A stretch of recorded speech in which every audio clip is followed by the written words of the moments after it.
রাজধানীর পূর্ব জুরাইন নুরানী জামে মসজিদে আয়োজনে দোয়া ইফতার মাহফিল ২০২৫ মসজিদ কমপ্লেক্সের তৃতীয় তলায় অনুষ্ঠিত হয়েছে। হাফেজ মোহাম্মদ নুরুল ইসলামের কুরআন তেলাওয়াতের মাধ্যমে ইফতার মাহফিল অনুষ্ঠান শুরু হয়।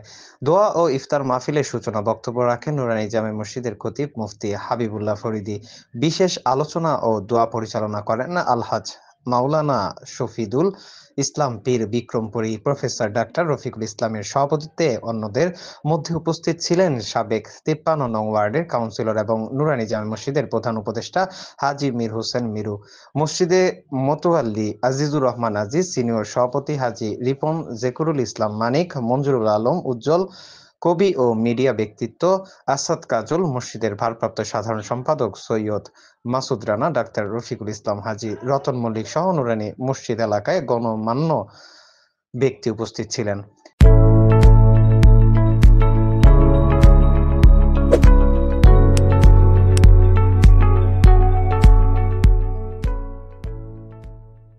শুভেচ্ছা বক্তব্য রাখেন মসজিদের মোতোয়াল্লি আজিজুর রহমান আজিজ। এতে বক্তব্য রাখেন আব্দুল আউয়াল খন্দকার। পুরো অনুষ্ঠানটির সঞ্চালনার দায়িত্বে ছিলেন হাফেজ কারি সাইদুর রহমান সাইদ। মোনাজাত শেষে উপস্থিত সবাই একসাথে ইফতারি সম্পন্ন করা হয়েছে। ডেস্ক রিপোর্ট, দৈনিক নতুন বাংলার খবর।